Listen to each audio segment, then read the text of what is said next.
momo itoɓe safiri yiri jambo min bala abo yiro bala iketa misilimoto iketa kafiroti ban iketa keedi walla iketa musoti keɓala muyiti ban yo dindini moyti fuwari fankama nin ko hadamadimo doron abe toɓe safiri wo yiri jambo bala ni hadamadimo la siyo ala bango sutiyata doron kili wo kili nala sato sida doron ate toɓe safiri wo yiri jambo min bala isaji wo yiri jambo ñin a nañita wala mo asfarati ase jamulonke isaja awtuta nan yiro bala ase jolong bunda bala bunda mi alon ko ala harje ka jinin jella wo yiri jambo ka jolong wala to aya tawum wala kay tandi ko sani harje kotende jilaye hani kiri mondo to sako ji tondo to adabe min min ni wo yiri jambo nata a jolonta ala wo harje la bunda do dron asa saya malaiko katariya ako wo yiri jambo le cika aya jube na ya jibe do isaje ko ay moto suteje ala adreso mo karle mo dinkira kari abe dinkira kala asalon ko nyimmari mo molti mi ko wala harje timmadale ala sato nyim fana timmadale wo tembo ala wo malaika wili lulol kono ate azraila wo de marlalu ase malaika tannanta kaki wo mare kan kada kani o muta ni frata ni ya ni o muta foni o banta a jato kono sanyi aw fatema kenson be lari isaji ko lenkar la bota sango santo kate mari lenka wala ka kumandi ka kili akil badi mastumul min ba balawo akil terol min ba balawo akil mabelal mume be kilente o kilir kan moyla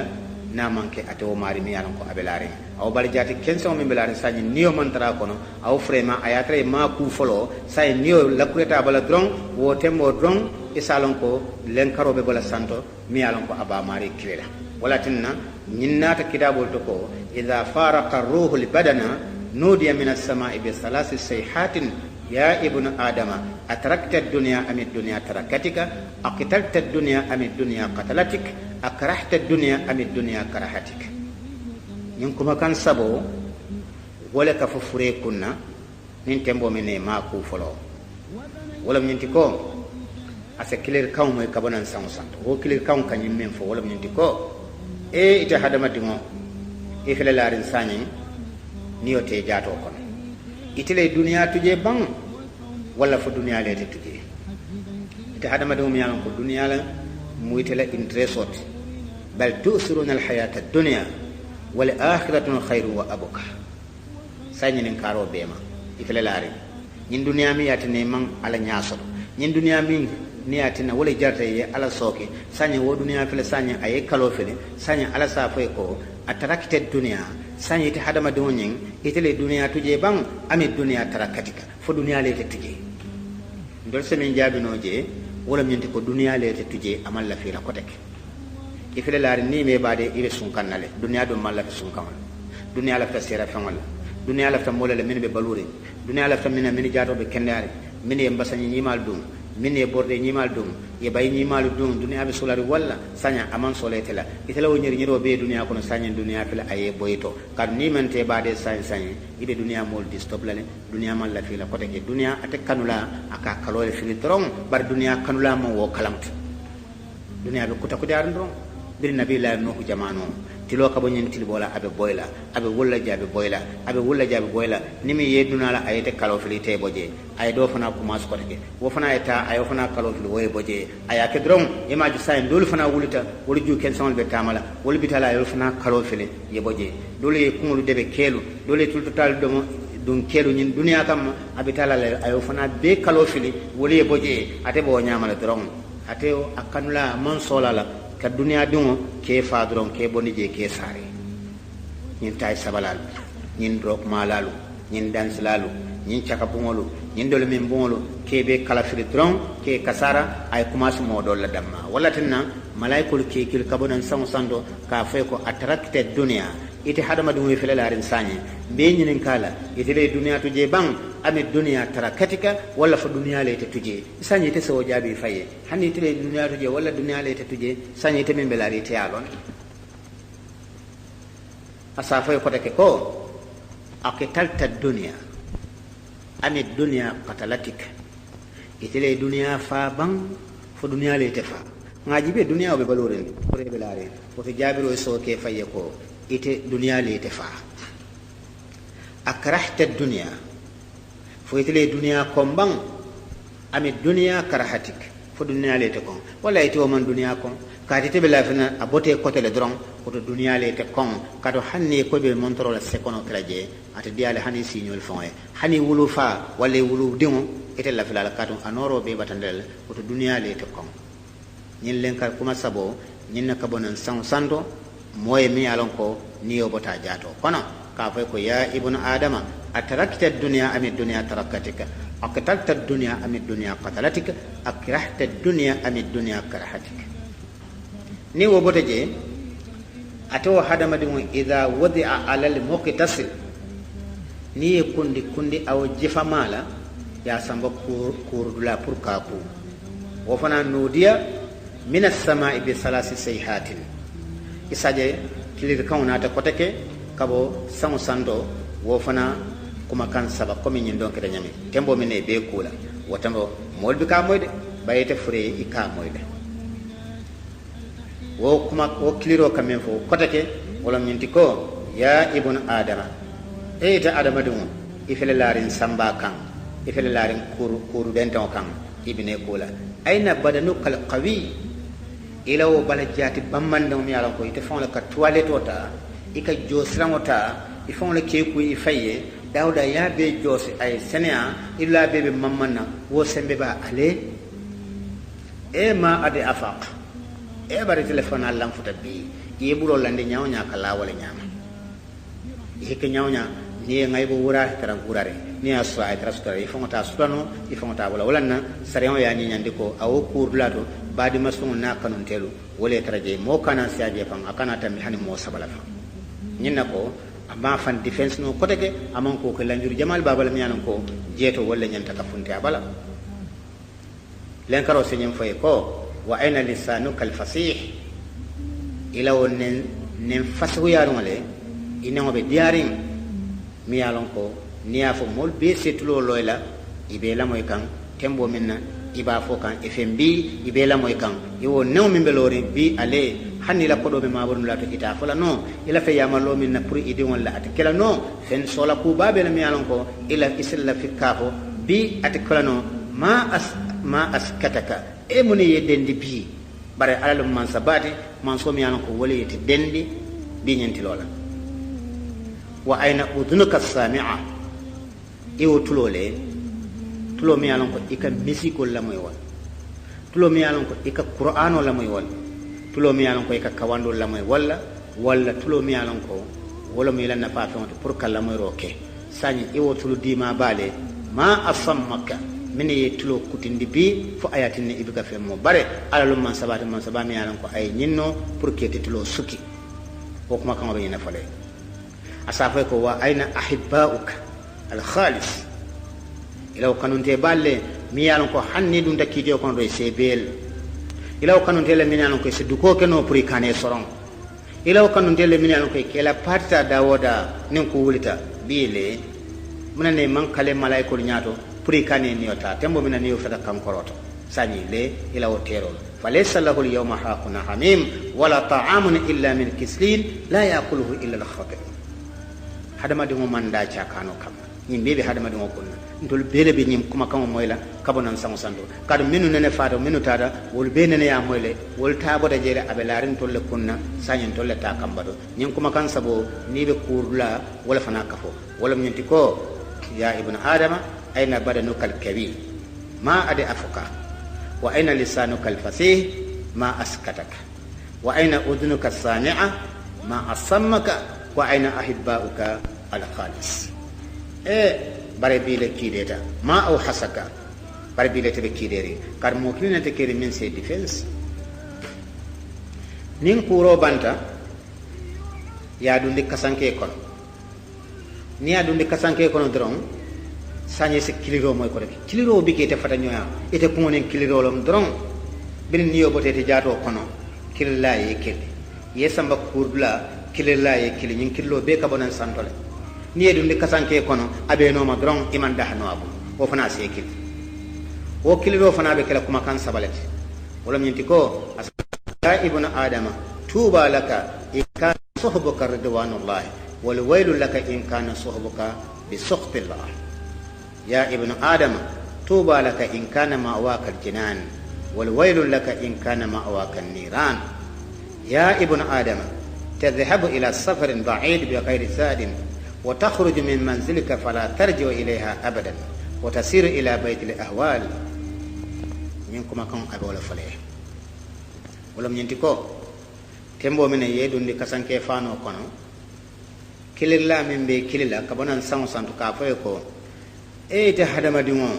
nemo nin kayro fere ite nin ayatra ko ikafudulamu alla dunyo kotoleti nemo nin kayro afele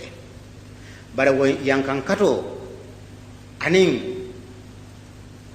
ni koya anin suno wo fana tartede nin ayatra ko ila kafudulamu alla jusbo kotoleti ya ibn adam ta adama tuba laka nemo nin bete ya fele in kana ma awakal jinan ni ayatra ko ila in saya bi ibite nyaayel la arjanal kono woto nemo fele bar wal waylun laka bar yankan kado fele yankan kado mi alon ko diminta sat in kana ma awakal niran ni ayatra ko itala nyaayelo nyin abita kala jahannama dimbalati wolen kala sa fe ko ifele yedundi kasanke kono تذهب إلى سفر بعيد تهرم دم بيتا تامولا تامو ميالا جنفدت تامو ميالا قدو مسلو لم سلا فندتي أسلا فندو مبارولتي بعد تفلي يو سلا جمو متا نين تاما سلا جمو ميالا إبتالا بغير زاد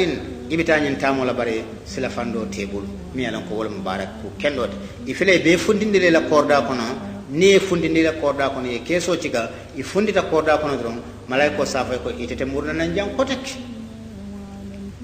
wa takhruju min manzilika fala tarji'u ilayhi abadan ibe fundile la korda kono tamas la janna mi alon ko ite murna nan kanela korda kono burai wa tasiru ila baytil ahwal ibita halako bungo mi alon ko wole a jakalo ana ngaybo warta bumol beti wolam kabro wa idha hamala ala a'naq ar-rijal tembo men aslan kelu ye dunu sani moli ye tembo ila fure keso ya cika kote ke don kilir la min ke kil hanbi amam fatela ase kilir kan sabake ya ibnu adam safete adama dimo ifile ye dunu keso kono sani ibe kabro nyi walinne man fata folo bari kullu amalin amaltahu tarahu sa'atan barawo barani tele yake akende ma nyima atimela fa ibajala ila futole kola kabro to ila baro be ibajala yemin ke biri fondin ke wato fena da fay ke baya wato yemin ke la duniya baro be kono sanye felen keli yedundi keso kono yeduni ye cikay ni be kabro walina sanye yemin beje aman jampa ban ile lando kola kabro kono sanye ibajala kullu amalin amaltahu baraw barani ayatra ko itele ya bara tarahu sa'atan ibajila san atemela fan han fo ifta kabru ko to fa in kana amaluka khairan wata alon ko ni la baro nin kayro lem baraku kendo lem tarahu khairan wata ba kayra mala jela wa in kana amaluka bannin ayatra ko ila baro keta sarran bara jawlati tarahu sarran ibajila ko be jawyade ikanyim moy ayatra ko ibe keso kono e meftande kabro kono folo malaiko kanyam foye ko ila barol min ye bara sansan ate mela fan molla futo ko la kabru ko don iba mu mejela nin kayro lo me ba kayra mala jela nin koro lo me ba koro ma jela foye samba ye futande ni futande kitabo ko wa idha wadi'a ala safir al qabr yalo nin baade la futata ka keso landi kabro la triji la karola kabro da kuloto akon nin tembo minna ye furelande kabro da kuloto dron isaje wo kilirla min be kiliro la birila wo furema hanbe abeno ma ko de ka be killa ko de ke ka fa ko ya ibnu adama tazawwadta min al umrani li hadha al kharab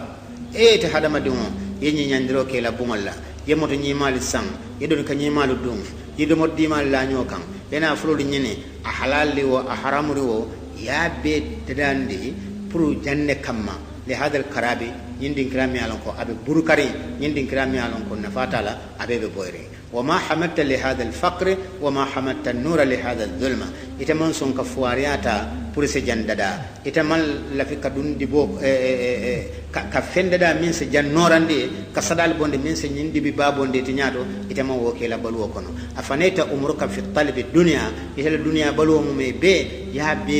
itala siyo mu me be ya be ke dunya nyinolti inyata lunjumale inen baro be tara laari nyen kaburo kono imam fen fen tokoto wot nin ayo foye ya bado foye keso wulinde ye fure monjo ya cikana anala wo kasanke ya landi abuluba karo kanka nyaatilindi tilibola ye kutu kadol la koma ye la nyaatili wala pour nyen kama kana boynin koma la anin akana boynin nyaato la pour ay tarlarin ala buluba karo kan wo tembo kat ato lenkar la wala be kala la lenkar la bangoti asa foye ko ite hadama dim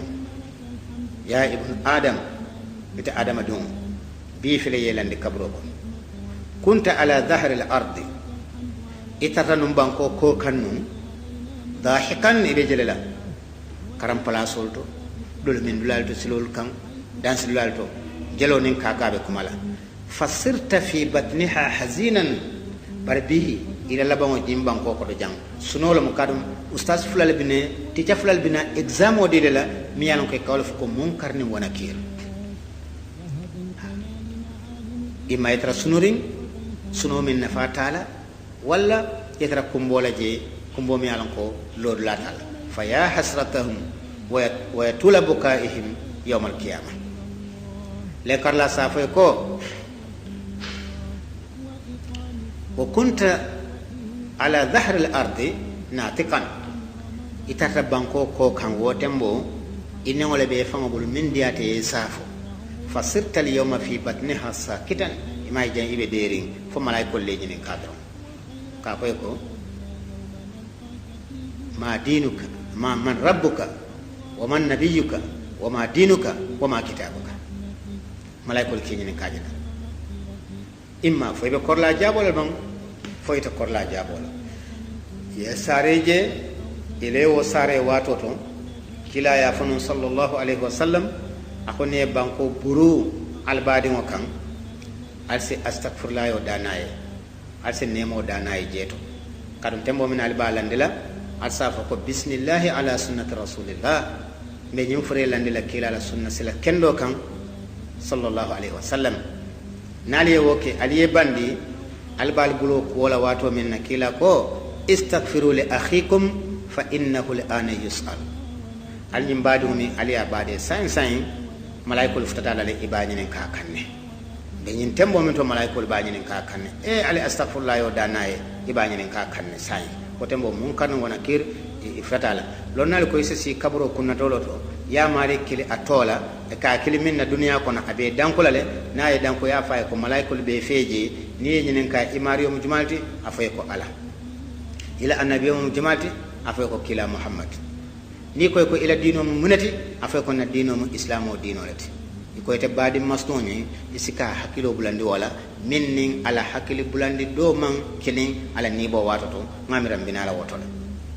nim malaikol yenyinen kanyim bela ila kitabo munati afay ko alqur'ano ila dino munati wala mu islamo bar sanye minna take jakalot ibadi mo me ka hakilo bulandi ka fay ko malaikol be fe kabro konole ni yenyinen kay imariyo mu jumalati afay ala oto wo mario mi ika hakilo bulandi wala sanyin ala dunya balwo kono ala bate fe nyaadele ani ala bate bulu nyaadele anate ala la koto bro nyaadele tembo menabe balori niyo babala mbe bi min kono te wo annabiyo mo mi ka faye ko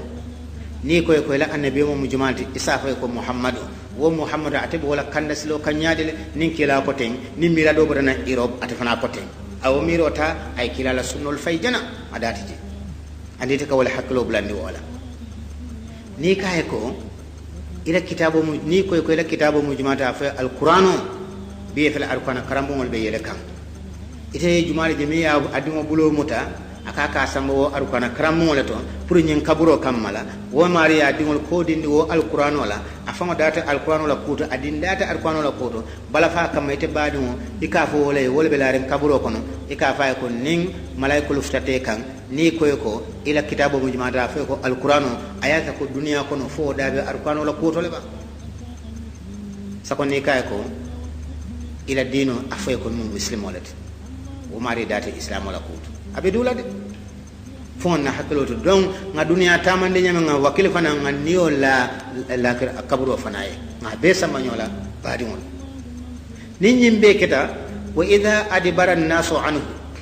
niŋ moolu ye atulaariŋ kaburo kono sañi bee ye koodi a la ata malayikolu ye niŋ ye duŋ a la moo labaŋolu minnu tuta kooma ke sinkaŋo moyi le niŋ temboo miŋ ne i be sey kaŋ sañi ni la baaroo be jee sañi moolu maŋ soole ite la kote ke kaatu moolu ye buloo kuu le ñiŋ na ko ye doni ka koyolu minnu duŋ ite la kaburu bankoo miŋ temboo miŋ ne i bee buru la je i buloo la wo funkuloo i maŋ lafi ye la wo doni ka paasiriŋolu nondi sañi moolu ye buloo kulu ye ni la baaroo tu je sañi a tuta ite le bulu je moolu ye seyi kaatu problème doolu le be moolu kunna miŋ ye a loŋ ko moolu be wo le discourse la siloo kaŋ maanoo daa le koleyaata seefaawo daa be tenne ñiŋ kuukaari la sayin duniyaa koo doroŋ moolu ñinata ite la le i be hawjari luntaŋolu miŋ be soo kono pour kata yewo naafuloo miŋ kafu ñooma a halaalin naŋ baŋ a haramurin naŋ baŋ wanditaalen baŋ wanditante baŋ ite maabo ñooto ye a be ñafar ye a be laañoo kaŋ a be soo kono sañi ni la baaroo dammaa konti boo dammaa le beete kaŋ sañi moolu bi taa ñoo faala wo le kunna ka kadeerat baalu jonki jee lemu ka jindi bali ñolu jonki baawo luntaŋolu bota naŋ jane luntaŋolu bota ñane wolu ye a domo foyi kono ye faa tebbu woto ko la to min tuta je i diŋolu ye naamurun wo keeta ka bee ke wo sama baŋ kiitiyo ti tili kandoo ye baŋ ye duŋ sama kono wo kodoo la kuwo la i se bumba ye je ye kiitiya kunna a ye a tara a konti boo moo kilinte maa bee la je itele i be ite la konti boo la la woto be meŋ kafu la ñooma imma naafulo to walla feŋ feŋ i se a hakkiltu moolu se koodi la ye fili je i ke diyaamu kaŋ moyi bari ite ye jaabi la no i ne maŋ tara dulaa kiliŋ ite be alikiyama la wolu be duniyaa kono i ka lon ko kaarle ka diyaamu teŋ kaarle ka diyaamu teŋ kaarle ka diyaamu teŋ bari malayikolu le yete kur ye beŋ wala munkar ne wona kerti ka fay ko man rabbuka wa man nabiyuka wa ma dinuka wa ma kitabuka wa ma kiblatuka fo ya jaabi de wala na bala fa kamma samardani na fikilon na al madhhab maliki akoy señen fo ko allahumma inna sahibana qad nazala bika wa khallafa ad-dunya min wara'i dhahrihi وافتقر إلى ما عندك اللهم ثبت عند المسألة منطقه ولا تبتليه في القبر بما لا طاقة له به وألحقه بنبيه محمد صلى الله عليه وسلم نمولي يكودي يتجي ساني من ستلا وفنا نيسنا كجا ساني على لنكرو ترجي على سيكلي كافيكو عبدي إن نجوم بكيت فريدا وتركوك في ظلمة القبر وحيدا moolu ye tujanne ko idam may kun kilen foynente de ani la baro saña ala ka diyamu ye moolu fele yeetu ñiŋ kaburo dibi baa kono ite min na buŋo kono soola bi je moolu ye kilintu ñiŋ kaburo kono a ye tara ko ila buŋo jenerito bi ka faa lampo be mala la kandiyol be mala la bukita faridan wa tarakuka fi dhulmati alqabri wahidan moolu ye kun kiliŋo tujaŋo itata yetu ñiŋ kaburo ñiŋ dibi baa kono i kiliŋ saña ala le ka diyaamu i be ala diyaamoo la moyi la ala saafay jawwo illa maa ma amaltahu min khayrin wa sar miŋ si tara i fee jaŋ fo i la baaroo de fo a kayiramaa lemu fo a kooromaa lemu bari ni la baaroo le jaŋ bari wo ñawo ñaŋ wo moolu minnu ye tu jaŋ walaw dallu ma'aka hanni tutu ye fee jaŋ ne i tutu ye kaburoo kunto jaŋ maa yanfa'uka i me nafaa tus la andu ite hadamadiŋo wa kad asaytani li ajlihim wo moolu le la kuwo kamma la yente sooki wo moolu minnu yete fili jaŋ i file bee ye koodi yeetu jaŋ i damma i kiliŋ ini la baaroo damma andu wo moolu la kuwo damma wolu jarte fo yente ala kuta yente ala sooki ile wa ana arhamuka ndunte ala waato waata ntele ka neemee la i ka baluwolu miŋ ke ntele kaa ke i ka niijeelu miŋ ke ntele kaa ke kasiri fanul min du ila harje be ndele ka ke baro mol la ko wala jarte wala na ning hadama di ala soke ala ka fay ko ya ayyuhal insanu ma gharraka bi rabbikal karim min jarte mi ye marsa fay yente ala soke nyimma sa buñaare ma gharraka bi rabbikal karim alladhi khalaqaka fa sawwaka fa adalaka fi ayi suratin ma sha'a rakabak fin kilinati karim min sembo yo kete hadama di na man kente alati ni ala yala wofo aye bandi inin kaburo fana ina du ñola hadama dum ka krimbas jamale takit wolen karla wakilla la wakillul be kola ala ni enaf malaiko ni enaf sayin kaburo tale kallaba kaburo kamen fo man jam fa bake kaburo ka fele ko ya ibnu adama kharajta min at-turabi wa utta ila at-turabi adama dum ibota nyimban kole bala wala mu yede dani bankolla tembo minna ala yal bon sonda da min ketan bemba adamati ka bondi poto bala wala mu bankote oto hadama dungo bota nyim bankole bala kabro sa boy ko ibota nyim bankole to bare fele murtana nyim bankoto ani ibota nyim bankoto wato minna wo tembo junube tela bare fele murta nyim bankoto ibalo beni junubo kharajta min at-turabi wa utta ila at-turabi wa kharajta min at-turabi bila dhanbin wa utta ila at-turabi wa kulluka junub ibalo mumebe abene junubo sani ye tuje fo janni lumenna alabe dafa wala mumebe konde bola woto hadama dingo ala ko i'malu i'lamu al sanin long annama al hayatu dunya la'ibun wa lahwun wa zinatun wa tafakhurun bainakum وتكاثر في الأموال والأولاد كمثل غيث أعجب الكفار نباته ثم يهيج فتراه مصفرا ثم يكون حطاما وفي الآخرة عذاب شديد ومغفرة من الله ورضوان وما الحياة الدنيا إلا متاع الغرور سابقوا إلى مغفرة من ربكم وجنة عرضها كعرض السماء والأرض أعدت للذين آمنوا وعدت للذين آمنوا ورسله ذلك فضل الله يؤتيه من يشاء والله ذو الفضل العظيم ننمو حكي بلاندو تمين مساتلا أكاكي حدما ديموي نمرنتا حدما ديمولا نيبو كينياتو باو نساوندا ولا نتعرفو فندونتا كبركو كونو باري لونالي من لاندي pour ñen kamala ko ning hadama dimo ala buñana ala hormo kamala nabina ni bola sariyan way landi nyalle ke je min alon ko baadi wolu nyanta nganna furel topoto wala nyama wala mu hadama di ya buñati wala ñenti ko